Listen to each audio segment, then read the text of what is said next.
오늘은 우리나라의 대표적 명절 가운데 하나인 추석을 맞이해 올해 2020년 대한민국을 좋지 못한 소식으로 떠들썩하게 만든 화제의 11명의 인물들의 이야기를 다시 한번 모아보았습니다. 귀성 귀경길 혹은 코로나로 집에서 연휴를 보내시는 시간에 재밌게 시청하시기 바라며 지금 바로 시작합니다.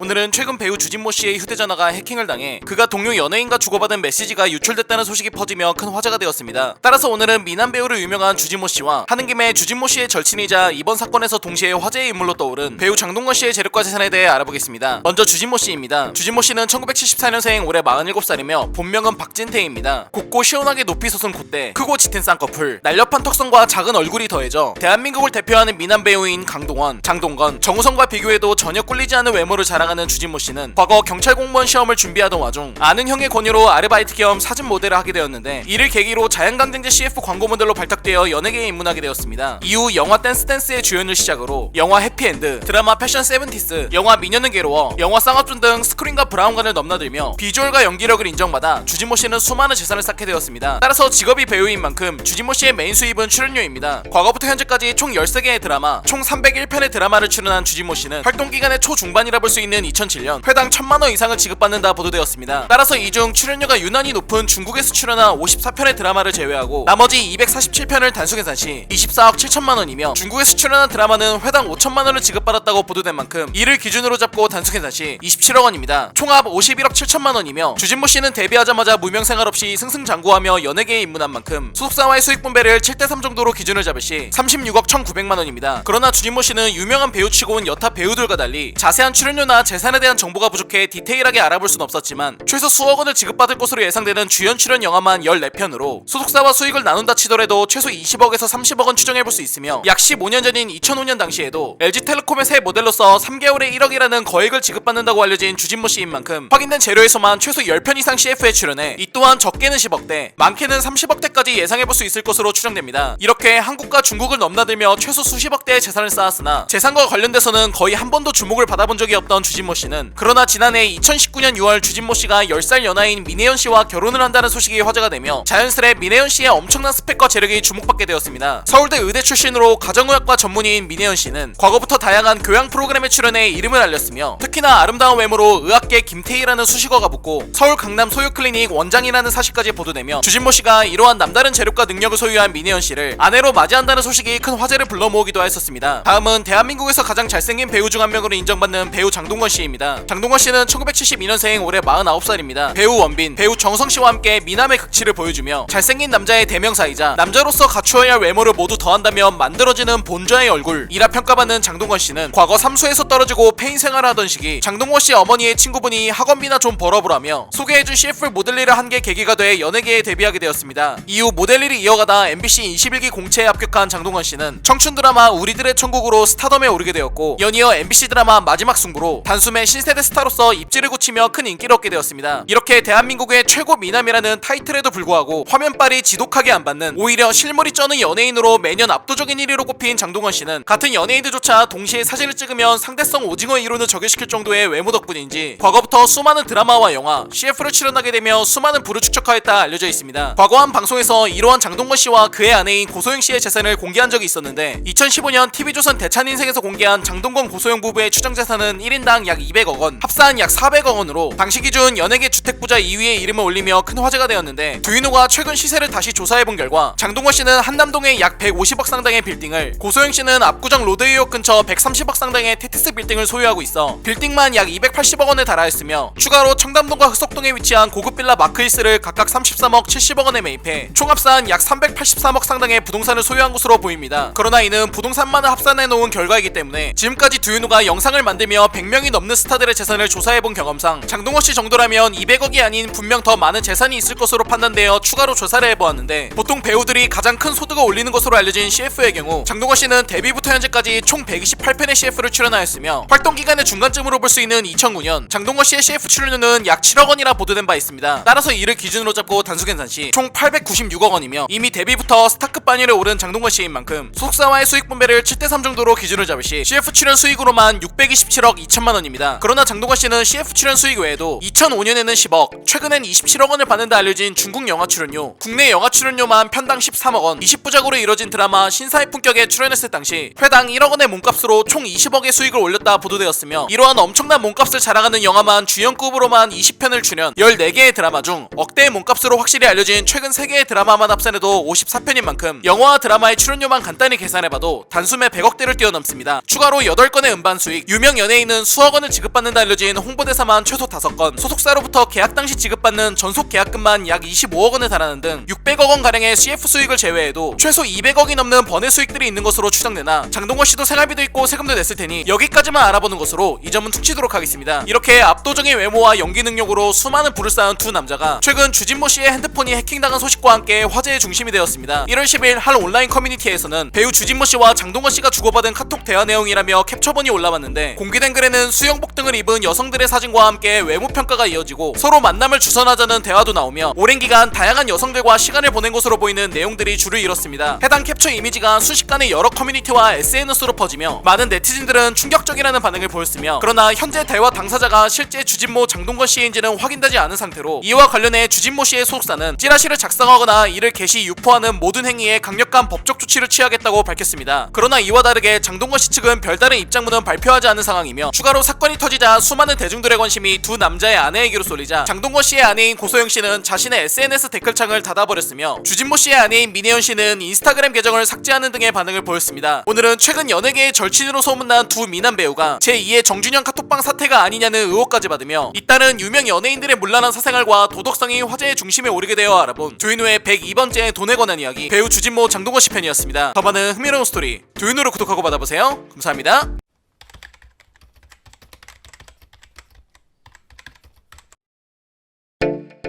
오늘은 유튜버 크리에이터 겸 쇼핑몰 CEO 하늘씨가 최근 갑질 논란에 이어 학교폭력 논란까지 연속으로 도마에 오르며 화제의 인물로 떠올랐습니다. 따라서 오늘은 과거부터 SNS와 유튜브에서 수많은 재력을 엿보였던 하늘씨의 재력과 재산에 대해 알아보겠습니다. 하늘씨는 그녀가 스스로 SNS에 밝힌 것처럼 1993년생 올해 28살이며 본명도 하늘입니다. 네이버 인기 웹툰으로 유명한 외모지상주의의 실제 모델이기도 한 하늘씨는 과거 중학교 1학년 때부터 비교적 어린 나이에 피팅 모델을 시작하였으며 2011년엔 코미디TV 얼짱시대에 출연해 하얀 피부와 이쁜 외모로 대중들에게 주목을 받기 시작하였습니다. 이후 하늘씨는 이러한 언론과 SNS 등을 통해 큰 인기를 얻자 지난 2014년 21살의 나이로 자본금 1000만원과 함께 속옷 쇼핑몰 하늘하늘을 창업하였으며, 이후 회사 소개에서도 밝힌 것처럼 하늘씨의 쇼핑몰은 매년 매출이 300% 내외로 성장하며 성공 가도를 달리기 시작하였습니다. 또한 최근 2017년부터는 하늘씨가 뷰티 동영상이나 속옷 착용 후기 등을 올리며 유튜버로서도 활동한 덕분인지 하늘씨의 쇼핑몰은 연매출이 14억 6,800만원에서 63억원까지 급등하게 되었으며, 이러한 소식이 알려지자 하늘씨는 성공적인 여성 CEO로서 많은 언론에 보도되기도 했습니다. 또한 하늘씨는 120만 명에 달하는 팔로워를 보유한 SNS, 약 83만 명의 구독자 수를 보유한 유튜브 채널까지 인플루언서로서도 총합 매월 수천만원 단위의 소득을 올리며 이러한 쇼핑몰 사업과 방송, SNS와 유튜브 등을 통해 수많은 재산을 쌓게 되었습니다. 이러한 하늘씨의 재력이 본격적으로 화제가 된 건 그녀가 유튜브 채널을 통해 자신의 일상을 올리기 시작하면서부터입니다. 수십억대의 매출을 올리는 쇼핑몰 CEO답게 명품을 매우 좋아하는 것으로 보이는 하늘씨는 한 번에 약 1천만원을 소비했다며 개당 수백만원에 달하는 명품들을 구매해 소개하는 일명 명품하울 영상을 공개하기도 했으며, 추가로 가을을 맞이해 새롭게 쇼핑했다고 공개한 명품하울 영상에서는 150만원대의 디올 구두, 170만원대의 로에베 미니백, 300만원대의 분더샵 컬렉션 코트, 100만원대의 샤넬 귀걸이, 각각 218만원, 59만원에 달하는 에르메스 부츠와 빵모자를 구매하는 등 그녀 스스로 명품 쇼핑 리스트와 가격을 모두 공개하며 아직 20대 중후반밖에 되지 않았음에도 수백만원대의 물건을 쉽게 구매하는 영앤리치한 그녀의 남다른 재력이 화제가 되기도 했습니다. 참고로 방금 본 하늘씨가 소개한 쇼핑 리스트의 가격을 모두 합산해본 결과 이 또한 한 번의 쇼핑으로 1000만원을 초과합니다. 또한 이렇게 한 번의 쇼핑에서 1000만원씩을 소비하는 그녀에게 그녀가 소유한 명품 가방 리스트가 궁금하다는 수많은 구독자들의 요청 때문에 만들어진 영상에서는 그녀가 지금까지 구매한 수십 개의 명품백이 공개되었는데, 가장 대표적으로 알려진 유명 명품 브랜드만 살펴봐도 구찌, 로에베, 로저비비에, 루이비통, 또 루이비통, 발렌시아가, 또 발렌시아가, 발렌티노, 베르토니, 생로랑, 샤넬, 또 샤넬, 오프화이트, 지방시, 프라다 등 이름만 대면 알만한 수많은 명품백들이 질비해 있었습니다. 또한 이러한 첫 번째 가방 소개 영상이 100만대 조회수로 엄청난 인기를 끌자 하늘씨는 약 1년 후 그동안 새롭게 구매한 명품 가방들의 소개 영상을 다시 한번 업로드하였는데, 해당 영상에서 하늘씨는 개당 500만원대로 호가하는 명품 델보백을 동시에 3개를 소유한 사실을 공개하기도 했으며, 이외에도 140만원대의 팬디, 210만원대의 로에베, 웹에 300만원대의 샤넬백, 또 350만원대의 샤넬백, 500만원대의 에르메스 노트북 가방, 1200만원대의 에르메스 버킨백을 공개하는 등 그녀가 직접 스스로 작성해준 가방들의 가격을 합산해본 결과 1년간 구매한 명품백의 가격만 약 4,570만원어치에 달해 일반 20대 여성과는 차원이 다른 그녀의 남다른 재력이 엿보인 바 있습니다. 이외에도 하늘씨는 120만원어치의 화장품을 한 번에 구매하며 시청자들과 함께 언박싱을 하거나 너무 아끼느라 못 입는 원피스들이라며 영상으로 공개한 8벌의 원피스 가격만 총 450만원, 마사지 중독자라며 스트레스를 받을 땐 청담동 마사지샵을 다니고 하늘씨가 3년째 꾸준히 다니고 있다며 공개한 헤어 메이크업샵 순수는 수많은 배우들과 아이돌 같은 연예인들이 애용하는 고가의 샵으로 유명하며 이외에도 지인들과 호텔 스위트룸에서 호캉스를 즐기며 고가의 레스토랑에서 식사를 하는 등 하루 만에 100만원대의 소비는 일상인 듯한 느낌을 주는 수많은 영상들은 하늘씨의 유튜브 채널 메인 콘텐츠처럼 수없이 발견되었습니다. 또한 명품에서 끝이 아닌 하늘씨의 재력은 그녀의 부모님을 향한 효심에서도 엿볼 수 있었는데, 과거 방송에서 자신의 수입으로 부모님께 집을 지어드렸다 밝힌 하늘씨는 자신의 SNS를 통해 집이 지어지는 과정들과 그 결과물을 공개하기도 했으며, 추가로 하늘씨는 강원도 산불 피해 이웃을 돕기 위해 500만원을, 2019년엔 한국유방건강재단 핑크리본 캠페인에 2019만원을 기부하고 2020년엔 한국소아암재단에 2020만원을 기부하며 이외에도 매월 유튜브 광고 수익을 세계 어린이 구호 활동기구인 세이브 더 칠드런에 매달 50만원씩 기부해 목적을 떠나 불우한 이들을 돕는 선행에서조차 그녀의 남다른 재력이 엿보이기도 했습니다. 이렇게 10대부터 20대 후반까지 자신이 속한 분야에서 성공을 거듭해오며 수많은 재산과 인기를 누리던 하늘씨가 최근 갑질 논란과 학교폭력 논란까지 연이어 도마에 오르며 이러한 소식이 메이저 포토사이트 뉴스에 떠오르기 시작하였습니다. 언론 보도에 따르자면 기업 리뷰 사이트인 자플래닛에는 하늘씨의 회사에 대해 직원을 노예 정도로 생각한다, 새로 들어온 직원의 길을 잡는다고 회의실로 불러내 볼펜으로 머리를 때린다는 등의 평이 올라왔으며, 학교폭력과 관련해 하늘씨의 동창이라 주장한 네티즌은 학창시절 하늘씨에게 돈을 뺏기고 폭행을 당했다고 폭로하였습니다. 이에 대해 하늘씨 측은 기업을 운영하며 직원들에게 갑질을 했다는 논란에 대해서는 오해와 억측이라며 전면 부인하였으나, 학교폭력과 관련해서는 하늘씨 자신이 학교폭력 가해자였던 사실을 인정하고 자필 사과문을 올리며 피해자들과 직접 만나 진심으로 사과드리고 싶다고 입장을 밝혔습니다. 한편 이러한 사과에도 불구하고 하늘씨의 SNS와 유튜브에서는 중고차 판매 논란과 불법 토토 브로커 의혹들이 댓글을 통해 추가로 제기되었으며, 이러한 게시글들이 온라인을 통해 확산되고 있지만 아직까지 하늘씨 측은 이에 대해선 해명하지 않은 상황으로 앞으로 나올 하늘씨 측의 입장문에 많은 이들의 이목이 집중될 것으로 예상됩니다. 오늘은 속옷 쇼핑몰 CEO이자 SNS와 유튜브에서도 인플루언서로 활동하며 유명 웹툰의 실제 모델로 알려진 하늘씨의 수많은 과거 의혹들이 화제가 되어 알아본 두인우의 105번째 돈에 관한 이야기, 쇼핑몰 대표 하늘편이었습니다. 더 많은 흥미로운 스토리 두인우를 구독하고 받아보세요. 감사합니다.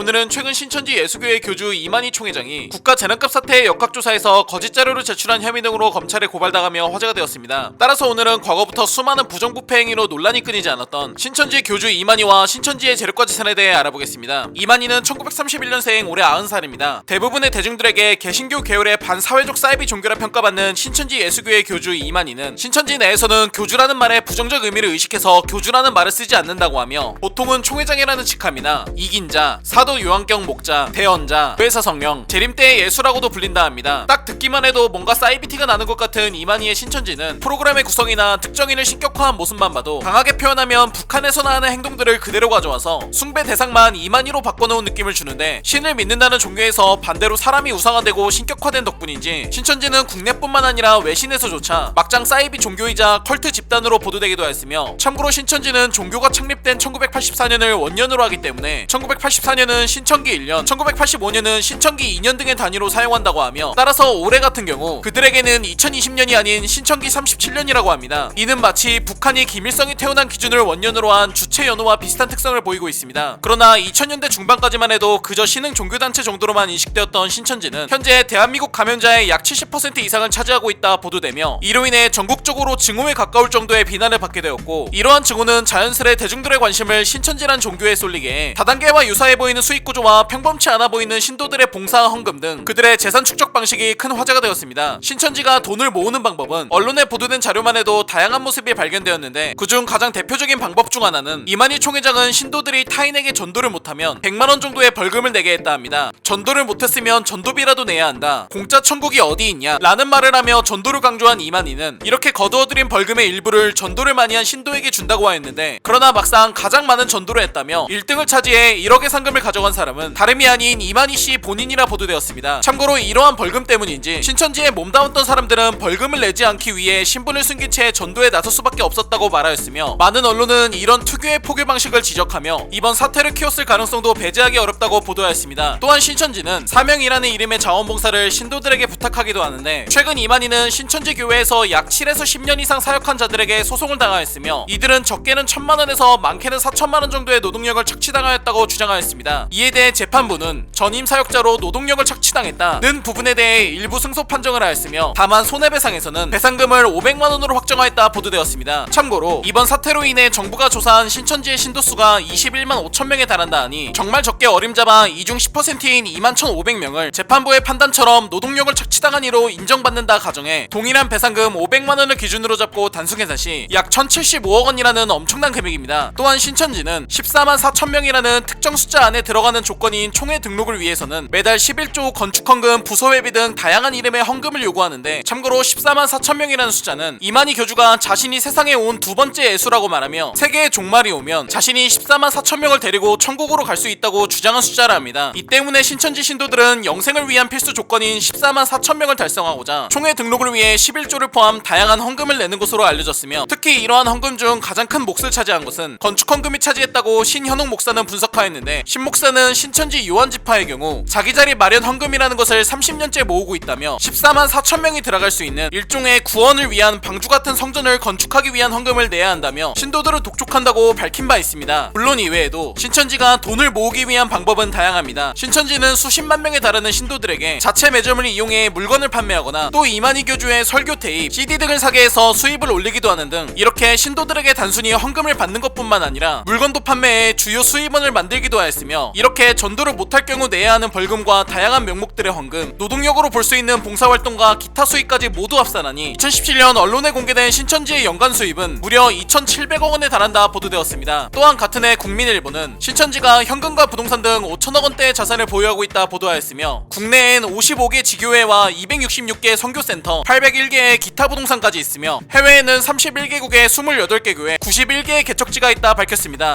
여기서 조금 더 파고들어 수년째 신천지의 탈퇴 매뉴얼까지 만들어 업로드한 유튜버 종말론 사무소에 따르면 신천지는 이미 현금 흐름만 1조원대에 육박한다는 것을 확인할 수 있으며, 물론 이 모든 것을 이만희의 것이라 보기엔 어려울 수 있으나 북한에서의 김정은의 위치처럼 이만희 또한 신천지 내에서 1인 교주 지배체제로 37년을 유지해온 만큼 그의 재산이 어떠할지는 대략적으로나마 짐작할 수 있을 듯합니다. 그러나 100% 사실은 아닐 수 있어도 재산 현황이나 현금 흐름표를 공개하는 신천지와는 다르게 이만희의 개인 재산은 두윤호가 조사한 여타 인물들과는 다르게 거의 발견하지 못하였는데, 그나마 겨우 이만희의 개인 재산을 추정해볼 수라도 있었던 부분들은 전국 신천지 피해자연대 일명 전피연이 이번 사태에서 역학조사를 방해한 혐의로 이만희가 검찰에 고발당하자, 추가로 이만희 총회장은 이단 사이비 교주 역할 이외에 별다르게 재산을 형성할 능력이 없는 자라며, 이만희와 그의 과거 내연녀로 알려진 김남희 씨의 100억원대 부동산 취득 과정의 횡령을 수사해달라고 요청하였다 합니다. 참고로 이들이 수사해달라고 요청한 부동산은 평화의 궁전으로 불리는 경기도 가평 고성리에 위치한 신천지 연수원으로 공시가만 30억, 시가는 50억으로 추정된다 보도되었으며, 가평군 선촌리에 위치한 별장은 5억 5천만원, 마지막으로 가평군 청평리와 경북 청도군 현리리 일대 토지 건물까지 모두 합산하면 총합 약 100억원 이상이 추정된다 합니다. 물론 이외에도 이만희의 토지 등기부 등본을 조사하다 발견된 그의 주소는 압구정 현대아파트로, 강남의 재건축 대장주로 손꼽히는 현대아파트는 작은 평수만 해도 최소 30억원대, 큰 평수는 43억에서 45억원대이며 신천지의 2인자라 불렸던 김남희 씨의 폭로로 알려진 이만희의 집은 큰 평수라고 하니 이만희의 집은 약 43억에서 45억원대의 아파트로 추정됩니다. 물론 이외에도 이만희의 개인 재산으로 추정해볼 수 있는 자료들은 많지는 않았지만 조금씩은 발견되었습니다. 그러나 이처럼 이만희의 외형적 재산은 거의 드러나지 않았을 뿐더러 두윤호 영상의 특성상 최대한 언론에서 보도된 팩트만을 담으려 노력하기 때문에 추정해보는 건 이 정도까지만 하는 것으로 퉁치도록 하겠습니다. MBC PD수첩, 개신교계 언론사인 CBS, 국민일보 등의 보도 내용을 종합하며 신천지는 교주 이만희를 불사의 존재로 추앙한다고 합니다. 사람은 누구나 죽는다는 건 자명한 사실이며 신이 아닌 개인에 대한 신격화는 언제나 역사적으로도 모두 사기였다는 명료하면서도 아주 간단한 이 사실을 21만 5천명의 신도들이 모두 깨닫길 바랍니다. 오늘은 설립 37년 만에 최대의 위기를 맞으며 최근 대한민국에서 IS 테러 집단과 같은 존재로 평가받고 있는 자칭 이긴자이자 사동 요한경 목자이자 대언자이자 보혜사 성령이자 재림때의 예수 이만희의 재력과 재산에 대해 알아본 두윤호의 113번째 돈에 관한 이야기, 신천지 이만희 편이었습니다. 더 많은 흥미로운 스토리 두윤호를 구독하고 받아보세요. 감사합니다.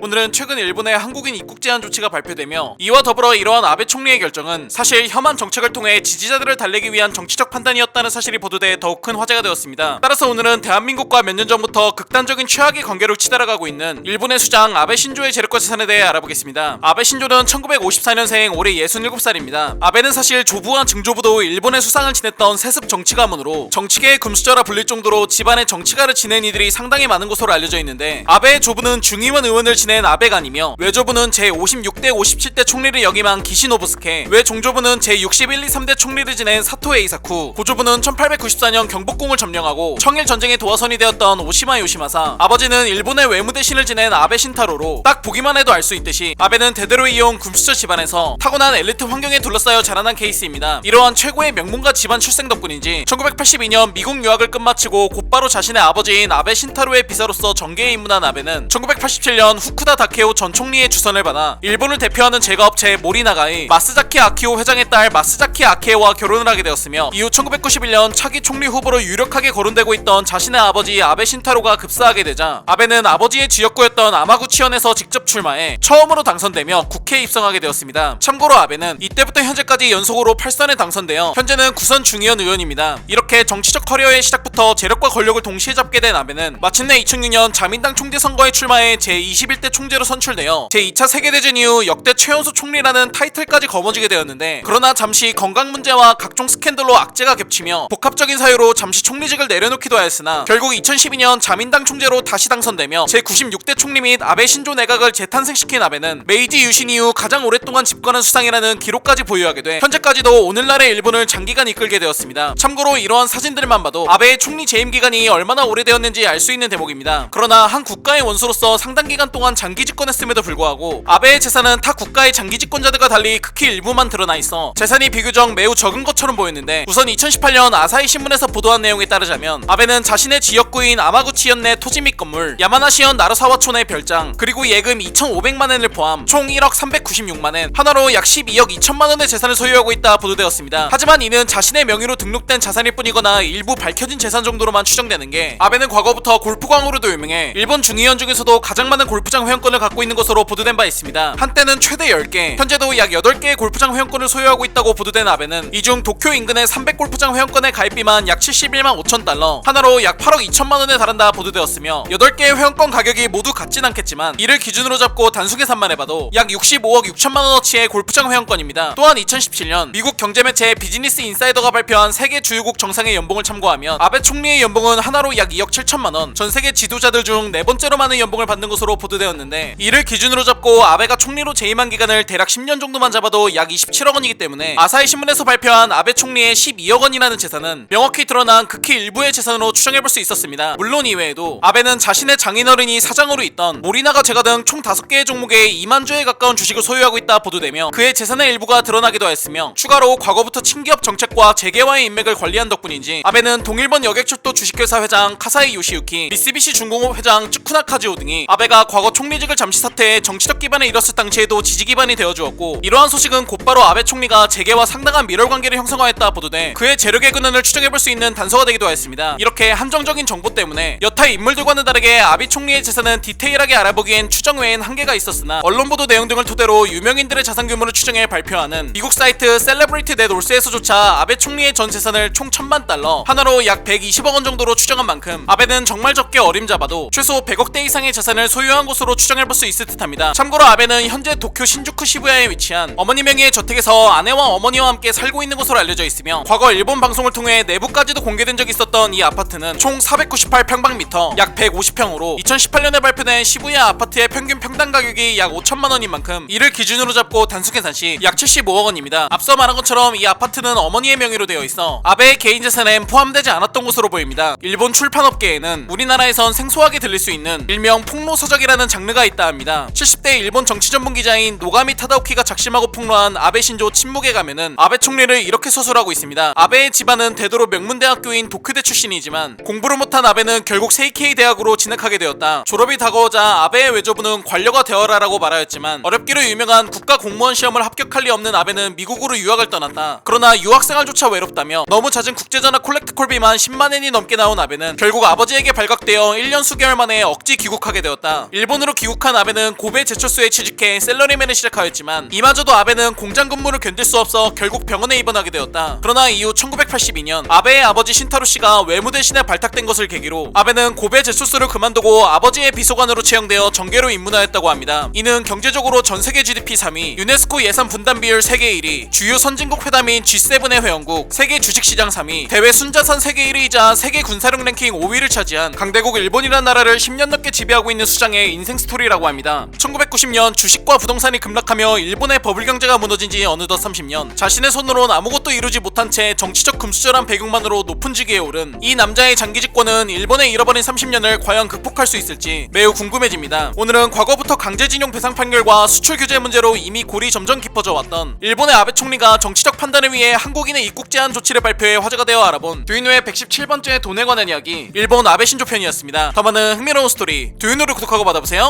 감사합니다.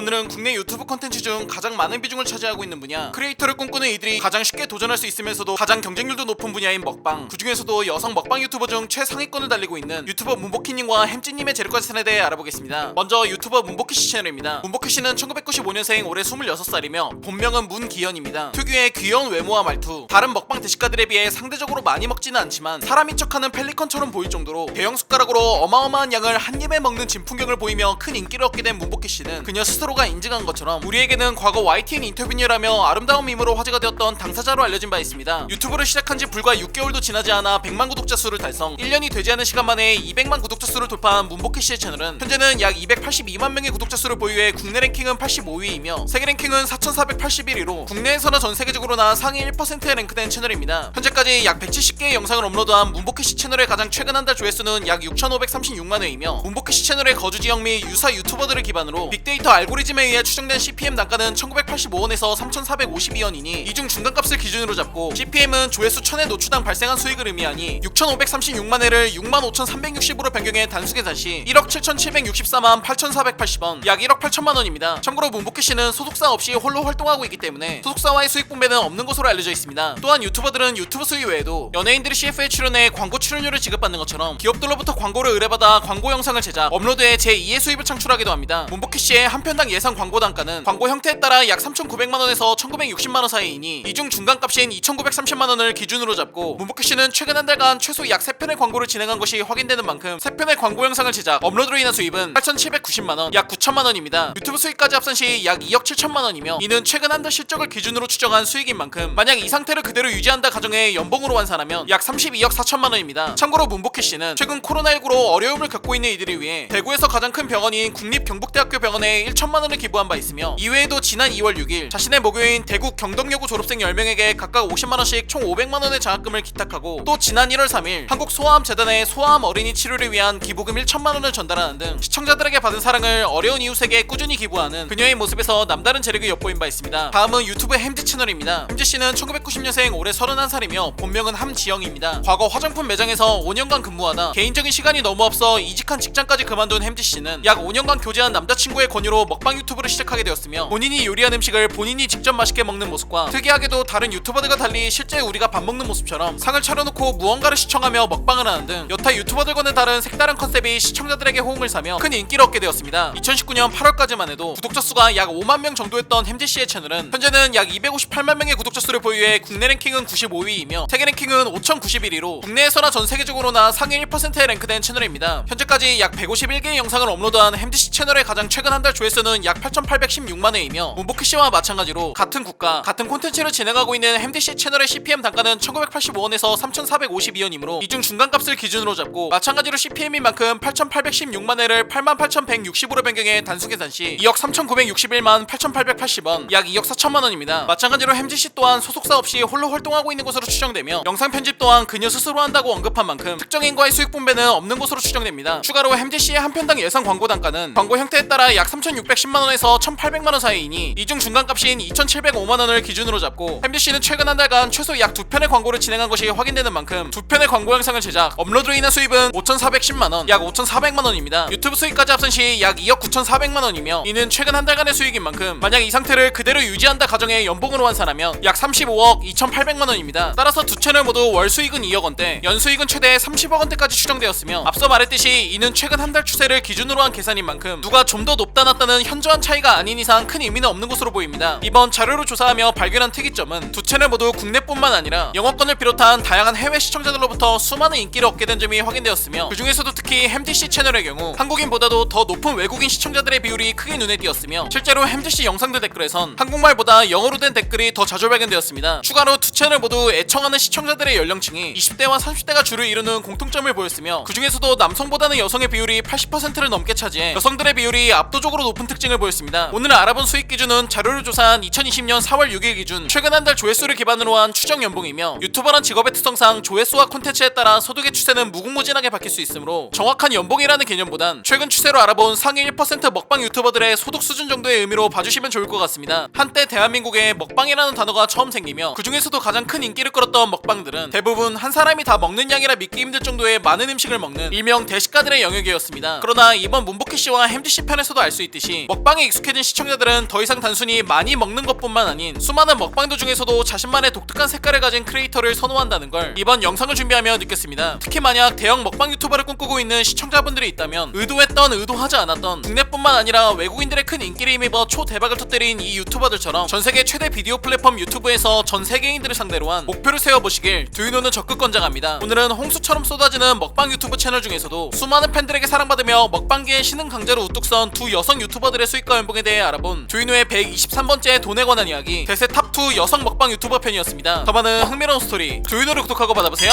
감사합니다.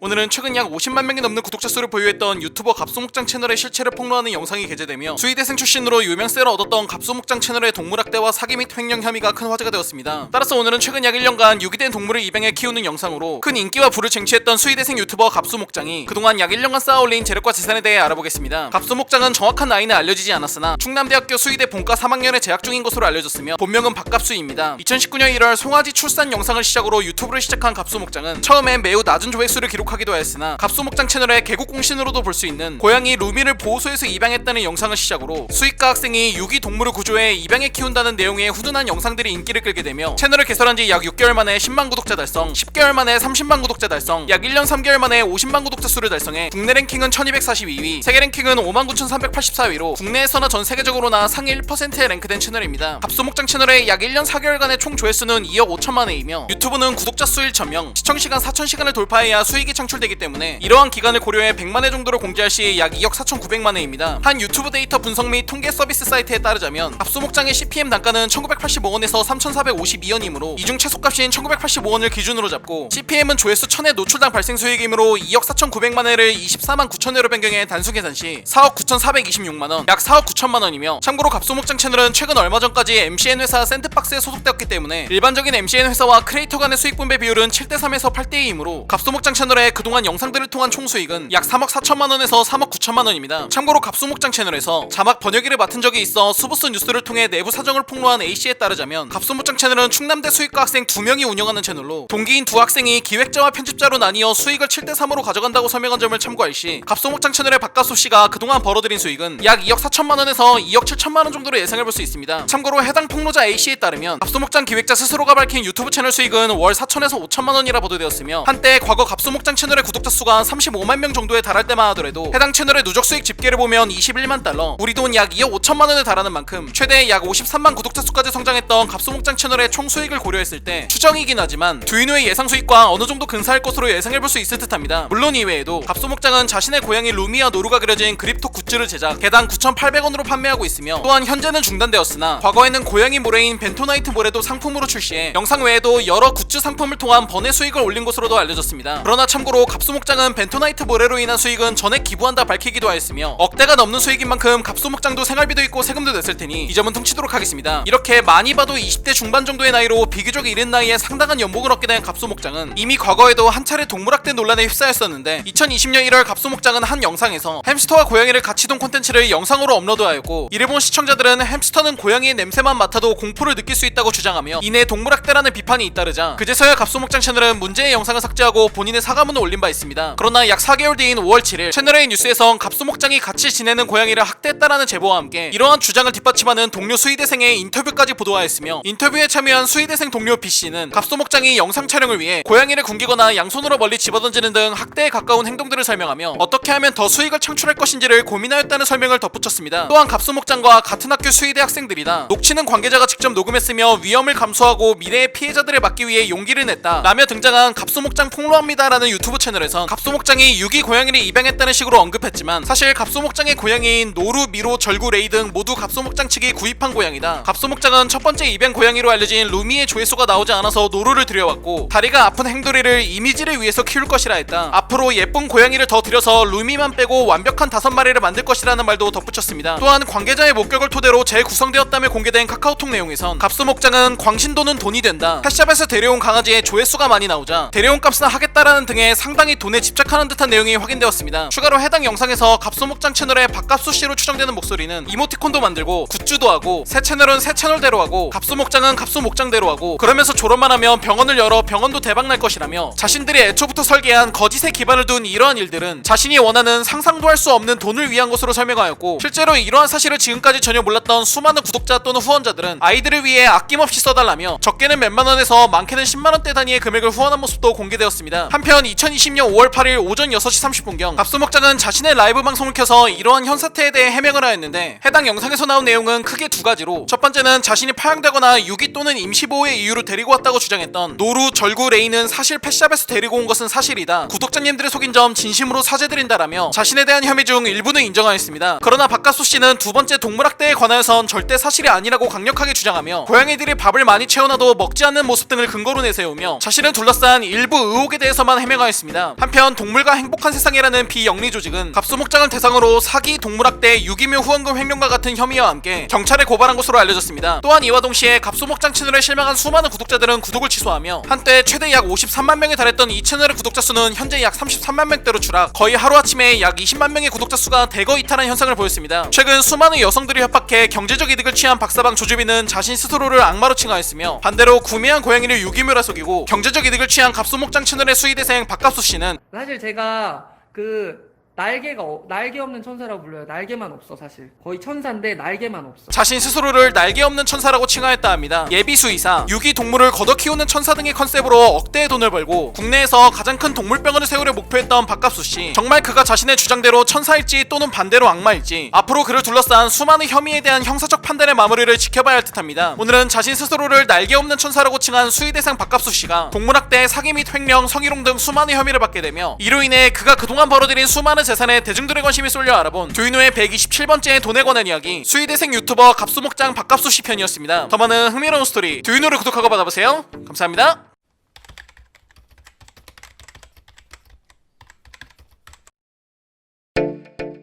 오늘은 최근 5.18 민주화운동 희생자의 명예를 훼손한 혐의로 기소된 전두환 전 대통령이 과거 5.18 민주화운동 당시 헬기 사격은 없었다고 명확하게 표현하며 자신에 대한 혐의를 부인해 큰 화제가 되었습니다. 따라서 오늘은 5.18 민주화운동 40주년이자 과거부터 수많은 부정부패 혐의와 부정축적 재산으로 화제의 중심이 되고 있는 전직 대통령이자 범죄자인 전두환의 재력과 재산에 대해 알아보겠습니다. 전두환은 1931년생 올해 90살이며 대한민국의 제11대 12대 대통령입니다. 하나회 소속 대한민국의 장성이었던 전두환은 12.6 사건으로 박정희 전 대통령이 사망하자 12.6 사건의 합동수사본부장을 맡게 되었고 이후 전두환은 정승화 육구참모총장을 불법으로 체포하며 1.2.12 군사반란을 일으켜 정권과 군부를 장악한 전두환은 서울의 본가 5.18 민주화운동을 무력으로 진압, 자신의 집권기 동안 삼천교육대, 땡전뉴스, 박종철 고문치사 사건, 평화의 댐 등 각종 반민주적인 사건이 발생해 제11대, 제12대 대통령을 역임했지만 전두환은 결국 반란수괴, 반란 모의 참여, 반란 중요 임무 종사, 불법 진퇴, 지휘관 계엄지역 수소 이탈, 상권살해, 상관살해 미수, 초병살해, 내란수괴, 내란 모의 참여, 내란 중요 임무 종사, 내란 목적 살인, 특정 범죄 가중처벌 등에 관한 법률 위반 등 등 총 13가지의 혐의로 노태우와 함께 재판에 회부되어 1심에서는 사형, 2심에서는 무기징역을 선고받게 되며 추징금 2,205억원과 함께 형이 확정되었습니다. 그러나 1997년 12월 전두환의 사면을 공약으로 내세운 김대중 대통령과 김영삼 정부의 합의가 일치되며 이로 인해 결국 사면되어 감옥에서 출소하게 된 전두환은 출소 이후 군인 시절부터 살았던 서대문구 연희동 안전가옥에서 철통경호를 받으며 심심하면 골프를 치러 놀러다니는 등 호화로운 생활을 이어가 많은 이들로 하여금 그가 대통령 재임 기간 동안 상당한 부를 축적했을 거라 짐작해야 했는데 그도 그럴 것이 전두환은 과거 1996년 자신의 비자금 사건 공판에서 자신이 기업들을 과도하게 압박해 재벌 총수들로부터 비자금을 조성했을 것이란 혐의 혹은 정설에 대해 대통령 취임 시 기업들의 돈을 안 받았더니 기업들이 밤에 잠도 못 자고 불안해했고 투자 의욕도 없어 외국으로 달아날 생각만 했다. 많은 기업들은 돈을 내므로써 정치의 안정을 가져올 수 있고 정치가 안정돼야 사업도 제대로 된다고 인식한 것으로 알고 있다. 기업들 나름대로 전국의 안정을 바라거나 안보 문제를 염려하는 우국 충정과 같은 일종의 사명감으로 돈을 낸 것으로 생각한다 라고 대답한 바 있습니다. 그렇다면 전두환은 대통령 재임 기간 동안 과연 얼마나 많은 비자금을 축적했을까요? CNB 뉴스 김유린 기자에 따르면 전두환의 가장 큰 재산으로 볼 수 있는 은닉한 비자금의 출처는 대통령 재임 시절인 1980년에서 1987년 사이 재벌 총수들로부터 받은 돈이라는 게 정설이라 보도하였는데 실제로 1988년 열린 오공비리 청문회와 1995년 재판 기록 등에 따르면 전두환은 주로 당시 경호시장의 주선을 통해 재벌 총수와 단독으로 만난 자리에서 금품을 요구했고 이로 인해 전두환의 요구를 거절할 수 없던 기업들의 총수로부터 전두환은 재임 기간 동안 총 7천억가량을 상납받았다고 보도되었으며 여기에 또 추가로 기부금 명목으로 별도로 거둬들인 이래재단 기금 598억 5천만원, 새마을 성금 1,495억원, 새세대 육성의 찬조금 223억원, 심장재단 기금 199억원까지 총합 약 2,517억원을 기부금 명목으로 거둬들여 상납금과 기부금을 모두 합산하면 총 9,517억원, 약 1조원에 가까운 금액을 1980년대 당시 갈취한 셈이라 보도되었습니다. 참고로 1980년대는 서울 아파트 한 채의 평균 가격이 1,200만원이었던 점을 감안하면 전두환 씨는 약 79,308채의 서울 아파트를 매입할 수 있는 크기의 자금을 갈취한 것으로 볼 수 있으며 추가로 가장 최근인 2020년 서울 아파트 한 채의 평균 가격이 약 6억 7천만원이니 현재 가치로 환산해보면 약 53조 1,363억원에 달하는 크기의 돈으로도 볼 수 있으나 그러나 이는 단순히 서울 아파트 값의 시세 변화로 추정해본 가치인 만큼 현재 이만큼의 재산을 소유했다기보단 당시 기업들로부터 상납받았던 금액이 얼마나 큰 돈이었는지 체감하는 정도의 의미로만 봐주시면 좋을 것 같습니다. 참고로 전두환 씨가 기업 총수들에게 받은 돈의 일부는 그의 최측근인 장세동 전 안기부장이 1995년에 쓴 책인 이래재단에 구체적으로 기록되어 있는데 이래재단 책에 따르면 1984년부터 1987년까지 가장 많은 기부금을 낸 총수는 당시 전국경제인연합회 회장직을 맡고 있던 고 정주영 현대그룹 창업주로 금액은 총 51억 5천만원이며 2위는 각 45억원을 출연한 이건희 삼성그룹 회장과 고 박태준 포스코 회장, 3위 김호중 대우그룹 회장은 40억원, 구자경 LG그룹 회장 30억원, 최종현 SK그룹 회장 28억원, 이준용 대림그룹 회장 23억원, 조중훈 한진그룹 창업주 22억원, 신격호 롯데그룹 회장 20억원 등이 있으며 이외에도 풍산그룹, 쌍용그룹, 하나그룹, 동국제강, 동아그룹, 동아제약, 코오롱그룹, 종근당, 아모레퍼시픽, 효성그룹, 금호그룹 등이 적게는 5억원에서 많게는 18억원 사이의 자금을 기부금 명목으로 내놓았다고 기록되어 있으며 한편 이러한 돈의 성격에 대해서 전두환 씨 측은 여전히 통치자금이었다고 주장하는 것과 반해 돈을 출연한 재벌들은 살기 위해 바친 보험금이었다고 말하였다 보도되었습니다. 참고로 1988년 이래재단 비리 조사를 위해 열린 청문회 당시 정주영 회장은 정치자금 상납 이유에 대해 힘있는 사람으로부터 괴로움을 당하지 않기 위해서라고 답하였으며 실제로 정두환 정권에게 상납을 거부한 당시 재계순위 6위 국제그룹은 이후 거대했던 그룹이 하루아침에 공중분해된 예시도 찾아볼 수 있었습니다. 이렇게 수많은 부정부패 행위로 비자금을 조성했던 전두환은 결국 1997년 법원으로부터 추징금 2,205억원을 선고받았지만 이후 23년이 지난 현재까지도 전두환은 그 유명한 29만원 드립과 함께 자신의 아들로부터 추징금 완납 계획을 발표하기까지 하였음에도 여전히 약 45%에 달하는 1,005억 5천만원의 남은 추징금은 환수 절차가 이뤄지지 않은 것으로 알려졌습니다. 그러나 이러한 상황에도 불구하고 과거 전두환은 골프를 하던 도중 자신의 캐디에게 팁 1만원을 주며 이제 내 전재산은 26만원이다 라는 농담을 한 것으로 알려져 국민적 공분을 사기도 하였으며 또한 2019년 11월엔 알츠하이머를 앓고 있다며 재판 출석엔 거부하고 호화 골프를 즐기는 모습이 공개되었을 당시 전두환은 1,000억원에 이르는 추징금을 왜 내지 않느냐라는 기자의 질문에 네가 좀 해주라 라고 대답하며 추징금 납부에 대한 매우 불성실한 태도와 무책임함을 보이기도 했습니다. 그렇다면 이렇게 물질에 대한 집착을 평균 이상으로 과도하게 보이는 전두환과 그의 일가의 현재 밝혀진 재산 목록은 어떠할까요? 가장 최근인 2019년 11월과 2020년 2월 뉴스타파와 오마이뉴스는 전씨 일가가 소유하거나 운영한 것으로 확인된 부동산과 법인회사, 전두환 일가가 수십 년간 벌여온 각종 사업에 이름을 빌려줬거나 조력해온 이들이 참여한 일명 전두환 일가 기업 명단을 정리해 보도했는데 대표적인 예로 우선 전두환은 자신의 비자금을 털어 장남 전재국 씨에게 출판사를 세워줬었는데 이 회사가 바로 시공사입니다. 2017년 기준 매출이 약 275억원에 달하는 것으로 알려진 시공사는 서울과 파주에 위치한 사업들의 가격만 2012년 기준 약 160억원에 달한다 보도되기도 했으며 그러나 2018년 전재국 씨는 자신의 모든 지분을 매각해 현재는 시공사와 전씨 일가는 아무 관계가 없는 것으로 알려졌습니다. 또한 전재국 씨는 지난 2016년 주식회사 실버 벨리라는 법인회사를 측근들의 이름을 빌려 설립하고 나르는 돼지라는 고깃집을 전국 4개 지점에 오픈하였으며 이외에도 리브로 북플러스 음악세계 같은 출판 관련 회사를 운영, 스타일가사와 파프리카 미디어 등 문화 콘텐츠 사업에도 진출, 추가로 부동산 개발에도 손을 대 경기도 일산에 위치한 스타몰 사업으로도 최소 100억 원의 수익을 낸 적도 있다 보도되었습니다. 또한 전재국 씨가 보유하고 있는 재산 중에 특히 주목되는 곳은 경기도 연천군에 위치한 허벌빌리지로 대지만 약 1만 7천 평에 달하는 이곳은 국내 최대의 허브 농장으로도 손꼽히며 2012년 기준 토지만 85억 원대, 건물 등 시설까지 합산하면 170억 원에 달한다고 보도되었으며 이러한 수백억의 가치를 갖고 있는 부동산 또는 법인이 전두환의 장남인 전재국 씨 명의로만 13건, 차남인 전재용 씨 명의로 2건, 삼남인 전재만 씨 명의로 1건, 장녀인 전유선 씨 명의로 2건, 전두환의 장자부, 배우자, 처남, 삼자부, 비서관, 손녀, 그리고 3명의 손자까지 총 13명의 명의로만 약 30건의 알짜배기 기업들과 고가의 부동산을 소유했다 보도되었습니다. 2004년 최소 1억 원 이상의 비용이 든다는 서울 신라호텔 다이너스티홀에서 성대한 결혼식을 올린 전두환의 손녀 전수연 씨는 과거 싸이월드 시절 해외여행을 가서 찍은 사진을 사진첩에 올려놓고 우리나라는 아직도 발전하려면 멀었다라는 식의 글을 써서 구설수에 올랐으며 2015년 미국 샌프란시스코에 50억짜리 호화 저택을 소유한 전두환의 삼남 전재만 씨는 유흥업소 여성 A씨에게 4,600만원짜리 바세론 콘스탄틴 명품 시계를 선물했다가 A씨가 세관 조사에 적발되며 고가의 명품 시계를 유흥업소 여성에게 선뜻 선물할 수 있는 전씨 일가의 막대한 재력이 화제가 되기도 했습니다. 그러나 이러한 모습과는 다르게 약 1천억 원에 달하는 추징금은 23년째 납부하지 않고 있으며 서울시 세금 고액 체납자 명단에 4년 연속 이름을 올리고 심지어 주민세 6천원조차도 납부하지 않으면서 1212 사태 40주년에 강남 고급 식당에서 인당 20만원짜리 샥스피어 오찬을 즐기는 통장잔고 29만원뿐이라는 이 남자의 과도한 재물에 대한 집착은 과연 어떠한 결말을 맞이할지 앞으로도 지켜봐야 할 듯합니다. 오늘은 5.18 민주화운동을 폭동이라 칭하는 남자, 전 현직 대통령 중 유일하게 대머리인 남자, 알츠하이머조차 극복하는 전두환씨가 5.18 민주화운동 40주년으로 다시 한번 화제가 되어 알아본 두인우의 129번째 돈에 관한 이야기, 범죄자 전두환 편이었습니다. 더 많은 흥미로운 스토리 두인우를 구독하고 받아보세요. 감사합니다.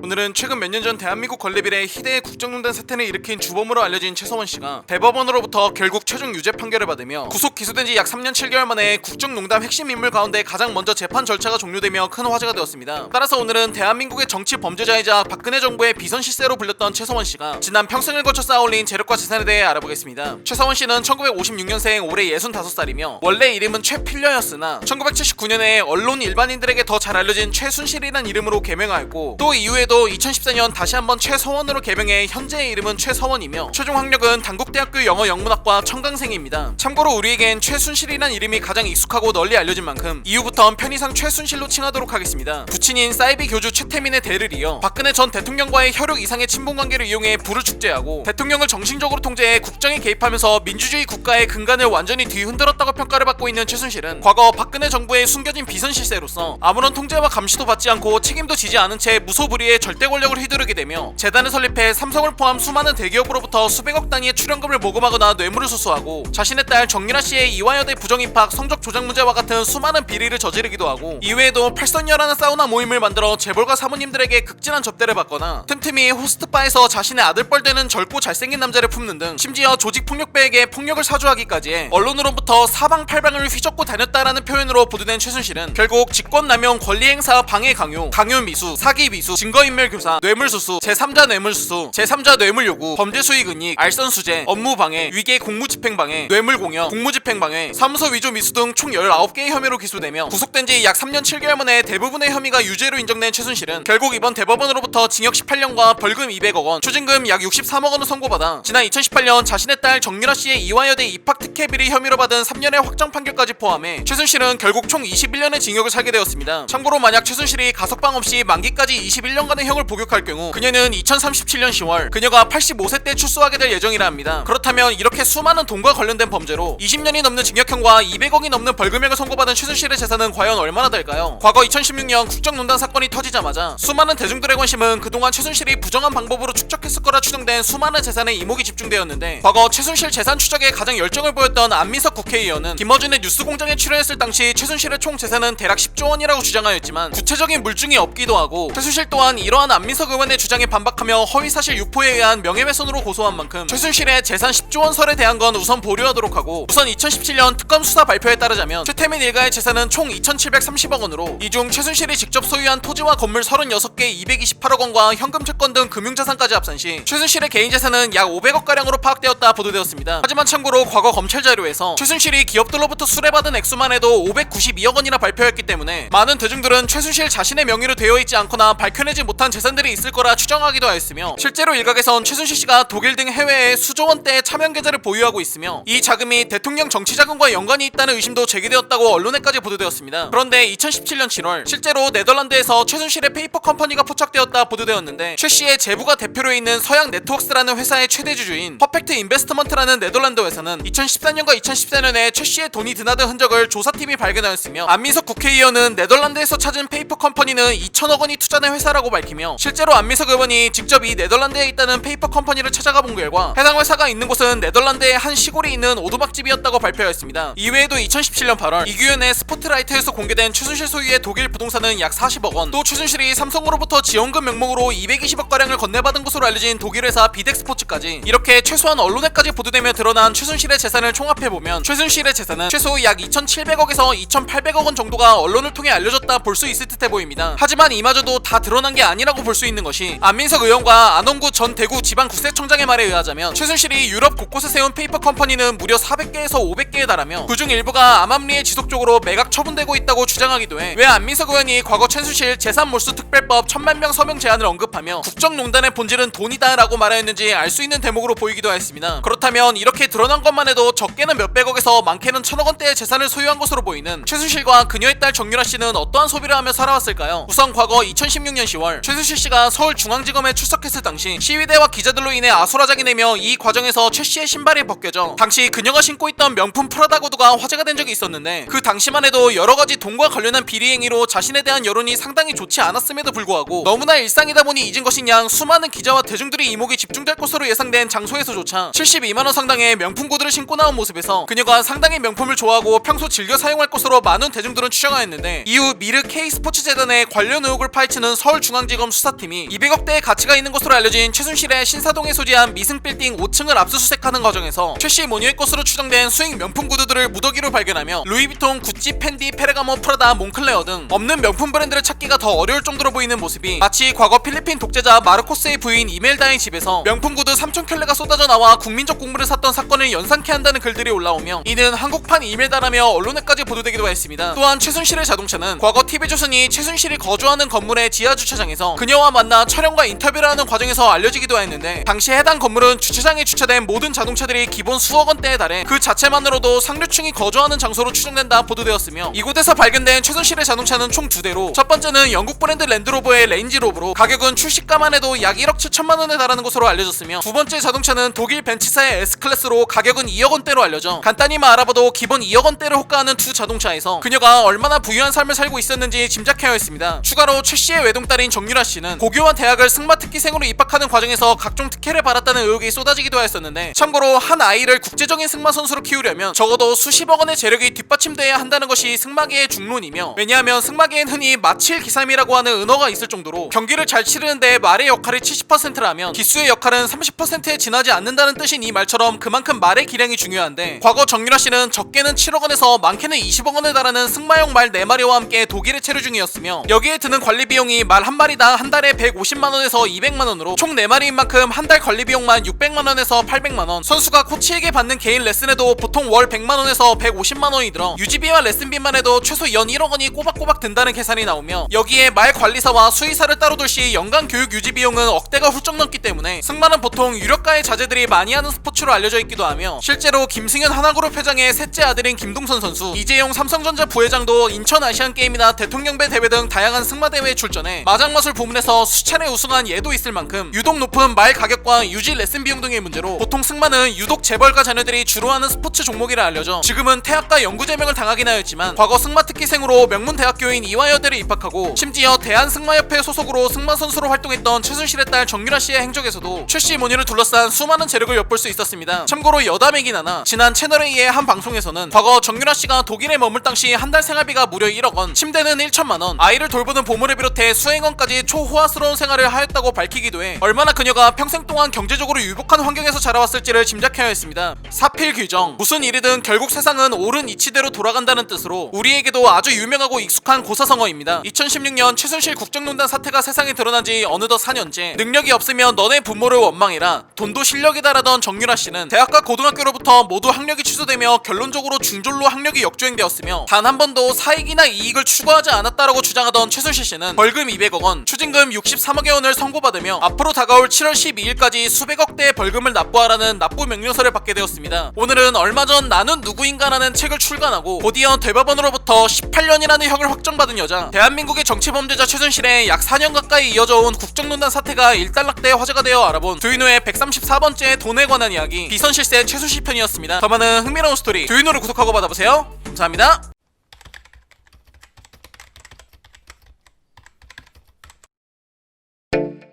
오늘은 최근 크리에이터 겸 인플루언서인 송대익 씨가 인터넷 방송 중 피자나라 치킨공주에서 주문한 음식을 배달원이 빼돌렸다는 내용의 영상을 올렸으나 그러나 이는 조작 영상임이 밝혀지며 큰 논란에 휩싸였습니다. 따라서 오늘은 한때 135만 명의 구독자 수를 보유하며 승승장구했던 유튜버 송대익 씨가 최근 수년간 개인 방송을 통해 벌어들인 재력과 재산에 대해 알아보겠습니다. 송대익 씨는 1993년생, 올해 28살입니다. 훈훈한 외모와 재치있는 입담, 페이스북으로 시작해 아프리카TV, 유튜브, 인스타그램 등 다양한 온라인 플랫폼에서 활동하며 유명세를 얻게 된 송대익 씨는 남자가 빨리 죽는 이유, 죽음의 술게임, 몰래카메라, 이민영 콘텐츠, 참교육이란 명목하에 진행되는 주작 콘텐츠 등 다양하면서도 자극적인 영상을 통해 유튜브 기준만 해도 총 누적 조회수 6억 회에 가까울 정도로 큰 인기를 끄게 되었고, 이로 인해 송대익 씨는 2019년 10월 유튜브 100만 구독자 고지를 달성해 현재 국내 랭킹은 137위, 세계 랭킹은 16,273위로 국내에서나 전 세계적으로나 상위 1%에 랭크된 채널을 소유하고 있으며, 이외에도 최근 기준 약 35만 인스타그램 팔로워, 약 36만 6천 명의 팔로워를 소유한 페이스북 페이지를 소유해 송대익 씨는 다양한 SNS 창구를 통해 수많은 광고 수익을 얻게 되었습니다. 따라서 직업이 크리에이터인 만큼 송대익 씨의 메인 수입은 자신이 업데이트하는 영상 전후 광고를 시청자들이 좋아할 때마다 얻게 되는 영상 수익, 그리고 다양한 기업들이나 혹은 제품들의 상품을 간접 혹은 직접적으로 노출시켜 이러한 대가로 얻게 되는 광고 수익입니다. 송대익 씨는 지난 2019년 10월 말 자신의 유튜브를 통해 직접 자신이 한 달에 벌어들이는 수익을 구독자 100만 달성 기념으로 공개한 바 있는데, 당시 방송에서 송대익 씨가 직접 공개한 수익은 총 4가지로 첫 번째 유튜브 수익은 한 달에 56,262달러, 하나로 약 6,700만 원에 달하는 금액이었으며, 두 번째 아프리카TV에서 자신의 팬들로부터 별풍선을 후원받아 얻게 된 수익은 과거엔 약 월 2천만 원의 소득을 올리다 최근엔 약 월 1천만 원, 마찬가지로 페이스북 페이지 또한 월 평균 1천에서 2천만 원, 마지막 광고 수익 월 평균 3천만 원까지 이러한 소득을 모두 합산하면 송대익 씨는 자신의 총 한 달 평균 매출이 약 1억 2,500만 원임을 공개하였으며, 여기서 번역가 1명, 매니저 1명, 편집자 2명의 인건비를 제외하면 송대익 씨가 실제로 가져가게 되는 순수익은 월 평균 약 1억 원으로 연봉으로 환산 시 당시 나이 기준 27살이란 젊은 나이에 최소 10억 원이 넘는 연봉이 화제가 되며, 이는 언론에까지 보도되기도 했습니다. 따라서 물론 과거부터 점진적으로 채널이 성장하며 연봉도 높아졌겠지만, 이러한 소득을 보았을 때 송대익 씨는 지난 수년간 최소 수십억 대의 수익을 올린 것으로 추정할 수 있었는데, 이러한 추정을 뒷받침하기에 좋은 예시로 송대익 씨는 과거 자신의 유튜브 채널을 통해 50억짜리 아파트 일시불로 샀습니다. 상위 0.01% 영앤리티 현실판이라는 제목으로 영상을 게시하며 수많은 연예인들이 거주하는 곳으로 알려진 서울 성수동 트리마제의 한호 씨를 50억 원을 주고 매입했고, 이러한 고급 아파트의 모습을 둘러보는 내용을 영상에 담아 송대익 씨가 최소 수십억 대의 자산을 소유했음을 짐작해야 했습니다. 참고로 하도 어그로 영상과 주작 또는 그에 준할 정도의 영상들로 그간 송대익 씨의 행적을 미뤄보았을 때 송대익 씨가 실제로 50억 대 아파트를 계약했을지 혹은 월세나 전세로 계약을 했을지는 실제로 확인할 수 없었으나, 이외에도 송대익 씨의 재산이 수십억 대가 될 것으로 추정되는 사례들은 여러 사례가 발견되었는데, 송대익 씨는 얼마 전인 2020년 3월 자신의 새로운 자동차를 구매하기 위해 한 매장을 방문하였고, 수많은 슈퍼카와 고가의 차량들을 구경하며 2억 4천만 원에 달하는 벤츠 마이바흐, 5억 3천만 원에 달하는 롤스로이스, 5억 8천만 원에 달하는 람보르기니 아벤타도르 등 다양한 초고가의 차들 사이에서 무엇을 살지 구경하며 이러한 차들을 실제 구매하기 위해 고민하는 모습에서 그의 재력이 엿보이기도 했으며, 실제로 송대익 씨는 이후 3억 원대에 달하는 2020 벤틀리 컨티넨탈 GT를 구입했다는 영상을 올려 28살이란 젊은 나이에 보통 중소기업 사장도 타기 힘든 초고가의 자동차를 소유한 모습을 보이기도 했습니다. 추가로 송대익 씨는 지난 2019년 6월 과거 자신이 돈이 하나도 없을 때 자신이 MCN 회사와 계약하러 갈 차비가 없자 1만 원이긴 하지만 전 재산을 빌려준 친구에게 그때 너무도 고마웠다며 약 1억 2천 2천만원에 달하는 포르쉐 박스터 S를 친구에게 선물해 이러한 모습에서도 그만의 남다른 재력을 엿보이기도 했으며, 이외에도 자신의 여자친구에게 수백만원대의 루이비통 시계 또는 머플러를 선물하거나 자신의 절친인 최치현 씨에게 약 110만원에 달하는 명품 발렌시아가 신발을 선물, 3시간 이내에 1천만원어치 소비하기 콘텐츠를 위해 약 100만원어치의 패딩을 동시에 2개 구매하는 등 그가 자랑한 연봉답게 100만원대 단위의 소비는 그리 어렵지 않은 모습으로 그만의 재력을 선보인 바 있으며, 또한 송대익 씨는 과거 2019년 유기견 애기들에게 도움이 됐으면 하는 바람이라는 말과 함께 총 200만원의 기부금을 유기견 단체에 기부하기도 해 여러모로 돈을 소비하는 다양한 모습에서 그의 재력을 짐작해야 했습니다. 이렇게 28살이나 젊은 나이에 10억대의 연봉을 벌어들이며 수많은 부를 쌓은 송대익 씨가 최근 프랜차이즈 업체 피자나라 치킨공주 관련 영상을 조작해 많은 대중들에게 비판을 받게 되었습니다. 송대익 씨는 지난 6월 28일 피자나라 치킨공주 안상 지역 매장에서 피자와 치킨을 배달시켜 먹는 모습을 방송하던 도중 배달원이 음식을 무단 취식했다고 주장하며 매장에 직접 전화하고 환불을 요구하였으나 해당 매장이 이를 거절하는 모습을 방송으로 공개하였는데, 그러나 다음날인 29일 유튜버 정배우 씨가 이 영상이 조작이라고 밝히면서 조작 논란이 불거졌고, 피자나라 치킨공주 가맹점 또한 사실무근이라고 반발하며 민법 및 형법에 따라 대응을 하겠다고 밝혀 사건은 일파만파 커지게 되었습니다. 이로 인해 송대익 씨는 해당 영상을 삭제하고 지난 1일 영상은 조작된 영상이며 사실과 전혀 다르다, 이로 인해 피해를 본 해당 관계자 여러분께 죄송하다며 자신의 유튜브 채널에 사과 영상을 업로드하였으며, 해당 사건이 심화되자 각종 작은 언론부터 YTN 연합뉴스, JTBC 등 뉴스 전문 방송 및 종편 채널 MBC, SBS 등 지상파에도 기사가 나며 화제가 돼 이는 지난 8일 미래통합당 하태경 의원이 기자회견을 열어 강력하게 비판하는 사태까지 이어졌습니다. 하태경 의원은 아프리카TV가 송대익 씨에게 내린 징계에 대해 조작방송하고 일주일씩 나와서 열심히 방송하라고 하는 거냐라며 비난하였고, 연이어 아프리카TV에게 경고한다, 송대익 BJ를 중징계하지 않으면 국회가 아프리카TV를 직접 징계할 것이다라며 아프리카TV의 직접 경고까지 해 사태는 걷잡을 수 없이 커지게 되었습니다. 한편 송대익 씨의 조작 사건이 터지자 약 135만 명에 달했던 구독자 수는 순식간에 약 20만 명이 구독 취소를 해 구독자 수가 급감하였으며, 이번 사건에 대해 유튜버 이윤규 변호사는 송대익 주작 방송은 민사와 형사 모두 책임질 사건이라 설명하며, 형사상으로 명예훼손으로 죄가 인정될 경우 최대 징역 7년 혹은 5천만원 미만의 벌금이, 만약 업무 방해만 인정될 경우 최대 5년 이하의 징역 혹은 1,500만원 수준의 벌금이라 설명하였으며, 민사상으론 송대익의 주작 방송으로 줄어든 매출에 대해선 손해배상을 요구하기 힘들겠지만 정신적 위자료 청구는 가능할 것이라 언급하였습니다. 사실 송대익 씨는 이번 피자나라 치킨공주 조작 사건 외에도 과거부터 자신의 여러 콘텐츠에 대해 조작 의혹이나 논란이 불거진 바 있습니다. 2019년 5월 송대익 씨는 장기 매매를 당할 뻔한 상황을 영상으로 올려 해당 카센터 관계자가 영상을 내려달라 호소하였지만 1년 넘게 영상을 유지하다 이번 피자나라 치킨공주 조작 사건으로 영상을 내렸으며, 2020년 1월 11일 지나가던 행인과 시비가 붙자 나는 1,000만원짜리 변호사 선임할 거야, 나는 시간당 100만원 번다는 등의 막말과 패드립을 했다는 행인 A씨의 주장으로 불거진 논란, 자신의 여자친구 이민영 씨와의 결별 조작 의혹, 또 2020년 6월 초등학생으로 인한 피해 조작 의혹, 또 같은 달 자신의 자동차 벤틀리 도난 조작 의혹까지 여자친구 결별 조작 의혹을 제외하더라도 총 4건에 달하며 2019년에 일어난 장기매매 조작 의혹까지 제외하더라도 나머지 사건은 놀랍게도 모두 올해 일어난 일이라 언론에 보도되었습니다. 최근 많은 유명 유튜버들이 콘텐츠 의도와는 다른 조작된 영상들로 그들을 좋아하고 구독했던 많은 구독자들을 실망시키며 심지어 법적인 문제까지 일으켜 화제가 되었습니다. 수많은 사람을 속이고 조작된 영상으로 타인 혹은 생명에게까지 피해를 입힌 소수의 크리에이터들, 그들의 진정한 목적은 무엇일지 궁금해집니다. 오늘은 한때 135만 명의 구독자 수를 보유했던 유명 크리에이터 송대익 씨가 유명 프랜차이즈 업체의 음식을 문제 삼는 조작 콘텐츠 영상을 올려 화제가 되며, 이로 인해 수많은 대중들의 관심이 송대익 씨에게 쏠려 알아본 두윤호의 137번째 돈에 관한 이야기, 크리에이터 송대익 씨 편이었습니다. 더 많은 흥미로운 스토리 두윤호를 구독하고 받아보세요. 감사합니다.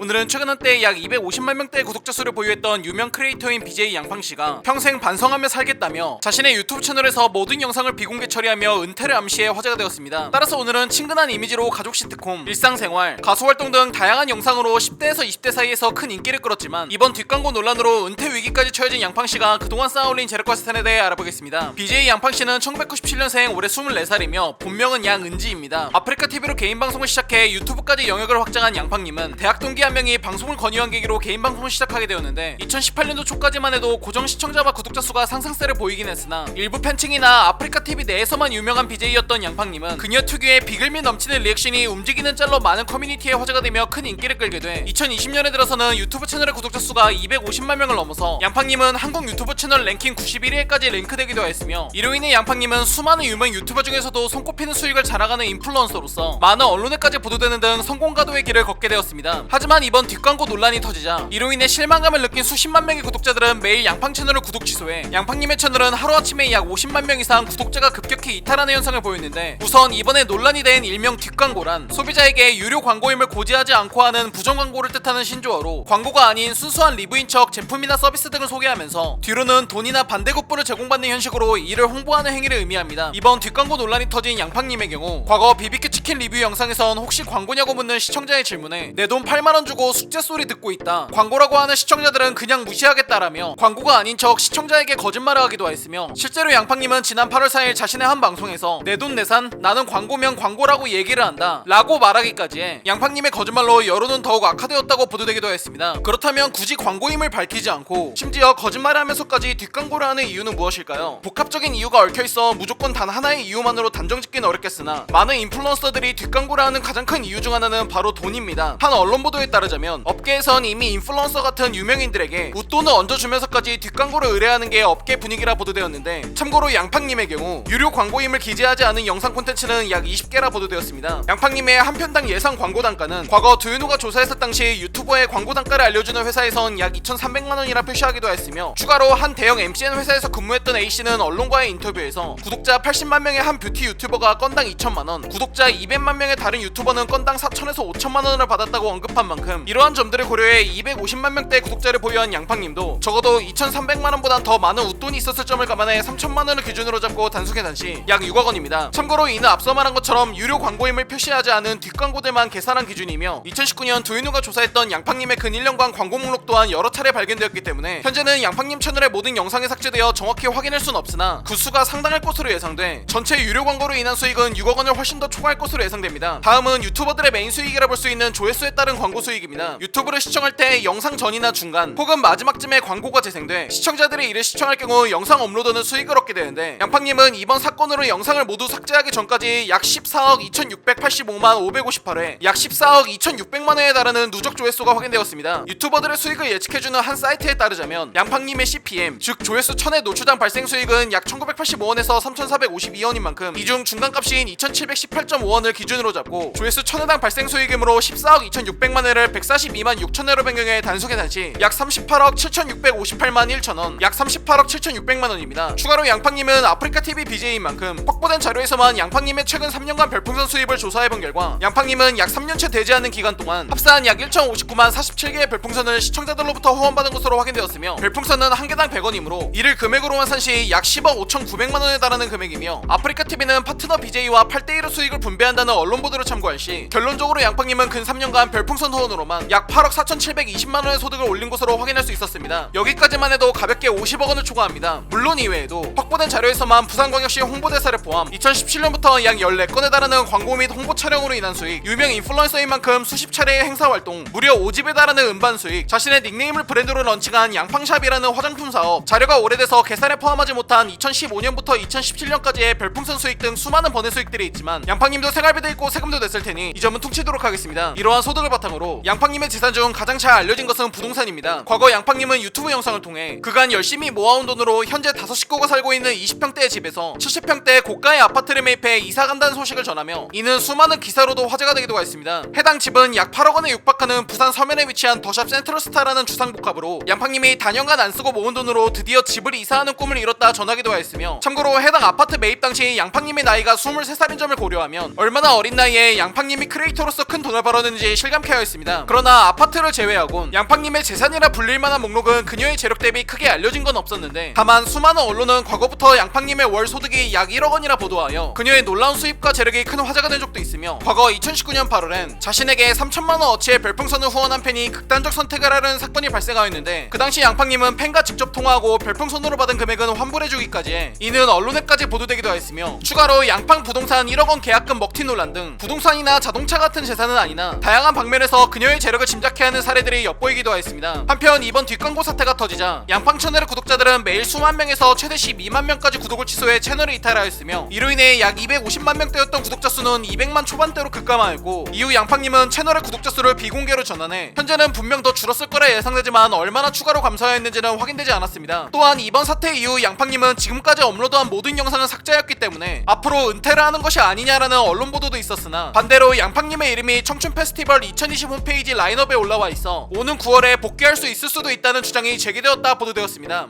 과학과 기술의 발전으로 과거엔 언론사의 전유물 같았던 다양한 광고 수익은 이젠 평범한 우리가 만들고 업로드하는 영상에서도 매번 일상적으로 발견할 수 있습니다. 평판을 쌓는 데는 20년이 걸리지만 그것을 망치는 데는 5분이면 족하다. 이는 역사의 길이 남을 전설적인 투자가 매번 세계 부자 순위 5위 안에 랭크되는 미국의 워렌 버핏의 말이라고 합니다. 2015년부터 5년간 쌓아올린 공든탑이 5일 만에 무너지는 것처럼 이번 양팡님을 포함한 대한민국 유튜버들을 강타한 뒷광고 사건을 계기로 앞으로 크리에이터들의 뒷광고 및 광고 표기 문제가 올바른 방향으로 흘러가길 바라며 오늘의 영상을 마칩니다. 오늘은 한때 최대 20만 명대의 구독자 수를 보유해 부산광역시 홍보대사로까지 위촉되었던 BJ 양팡님이 최근 뒷광고 논란과 이에 따른 과거의 거짓말까지 밝혀지며 이로 인해 은퇴까지 언급돼 화제가 되어 알아본 두인우의 139번째 돈에 관한 이야기 BJ 양팡 편이었습니다. 더 많은 흥미로운 스토리 두인우를 구독하고 받아보세요. 감사합니다.